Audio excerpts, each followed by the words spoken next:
नमस्ते। आज हम एक ऐसी दुनिया में चलने वाले हैं जो दिखती तो नहीं पर सब कुछ उसी से बना है। सोचिए, ये स्क्रीन, हवा जिसमें हम सांस लेते हैं, पानी और हाँ, दूर दराज के सितारे भी, सब कुछ उन्हीं छोटे छोटे बिल्डिंग ब्लॉक से बना है।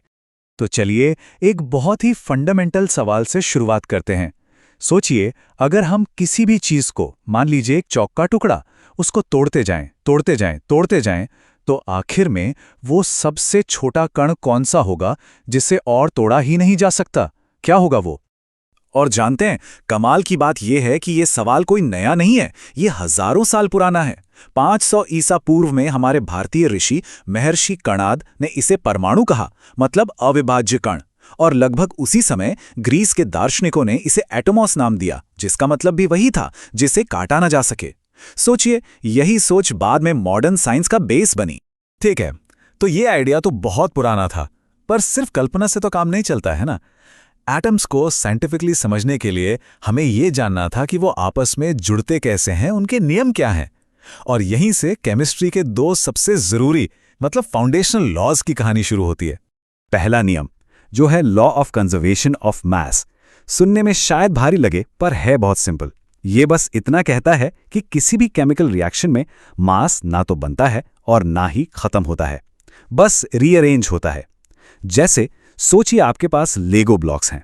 आप उन्हें तोड़कर एक घर से गाड़ी बना सकते हैं, पर ब्लॉक्स तो उतने ही रहेंगे, ना कम ना ज्यादा। और ये देखिए, ये तराजू इसे कितने अच्छे से समझा रहा है। एक तरफ है रिएक्टेंट्स, यानी जो चीजें रिएक्शन में हिस्सा ले रही हैं, और दूसरी तरफ हैं प्रोडक्ट्स, यानी जो रिएक्शन के बाद बना, और दोनों का वजन एकदम बराबर। इसका मतलब सीधा सा है, कुछ भी गायब नहीं हुआ, बस एक रूप से दूसरे रूप में बदल गया। अब आते हैं दूसरे नियम पर, लॉ ऑफ कांस्टेंट प्रोपोर्शंस। यह नियम है कंसिस्टेंसी का। इसका मतलब है कि कोई भी प्योर केमिकल कंपाउंड बनाने की एक, कह सकते हैं, एक फिक्स रेसिपी होती है। एक ऐसी रेसिपी जो कभी नहीं बदलती। जैसे एक अच्छा केक बनाने के लिए मैदा, चीनी, अंडे का अनुपात हमेशा फिक्स रखना पड़ता है, वैसे ही जैसे कि ये उदाहरण देखिए, पानी यानी H2O। अब पानी चाहे नदी का हो, समंदर का हो या फिर बारिश का, कहीं का भी हो, उसमें हाइड्रोजन और ऑक्सीजन के मास का रेशियो हमेशा, हमेशा 1:8 ही रहेगा। ये एक यूनिवर्सल लॉ है जो कभी नहीं बदलता। तो अब हमारे पास दो बड़े नियम थे, और इन्हीं दो नियमों को आधार बनाकर जॉन डाल्टन नाम के एक साइंटिस्ट ने पहली बार एटम का एक प्रॉपर साइंटिफिक मॉडल दुनिया के सामने रखा। तो डाल्टन की थ्योरी के कुछ मेन पॉइंट्स क्या थे? पहला, कि हर चीज एटम्स नाम के बहुत छोटे कणों से बनी है। दूसरा, ये एटम्स अविभाज्य हैं, मतलब अनब्रेकेबल, छोटे ठोस गोलों की तरह। तीसरा, किसी एक एलिमेंट के सारे एटम्स मास और प्रॉपर्टीज में बिल्कुल एक जैसे होते हैं। और चौथा, ये atoms simple whole number ratios में जुड़कर कंपाउंड्स बनाते हैं। हाँ, ये बात जरूर है कि साइंस हमेशा इवॉल्व होता है।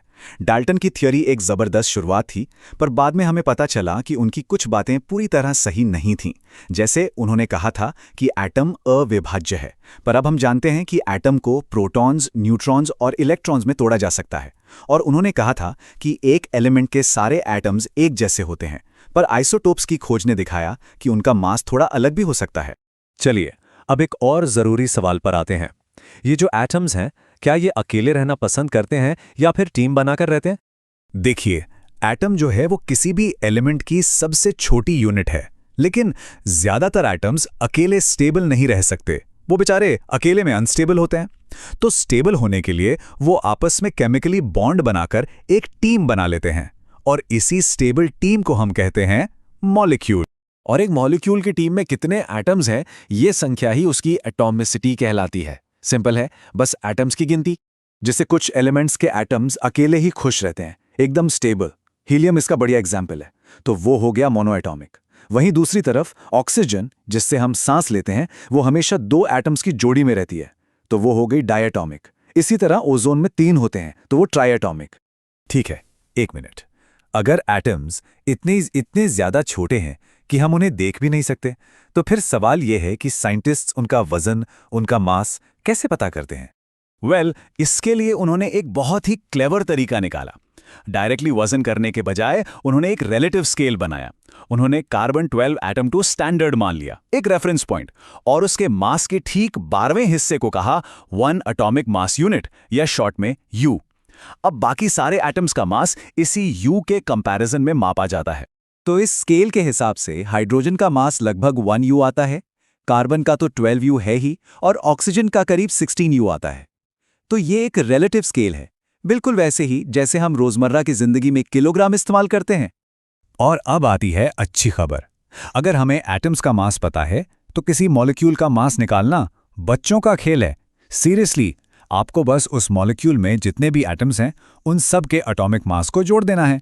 That's it. चलो पानी का ही एग्जाम्पल लेते हैं, H2O। इसमें क्या है, 2 हाइड्रोजन के एटम्स और 1 ऑक्सीजन का एटम, राइट? तो 2 हाइड्रोजन का मास हो गया 2 × 1 U और 1 ऑक्सीजन का 16 U। इन दोनों को जोड़ दो, 2 + 16 हो गया 18 U। तो पानी का मॉलिक्यूलर मास है 18 U। कितना सिंपल है। और ये बात बिल्कुल सच है कि यदि आप परमाणुओं और अणुओं को समझते हैं तो रसायन विज्ञान आसान हो जाता है।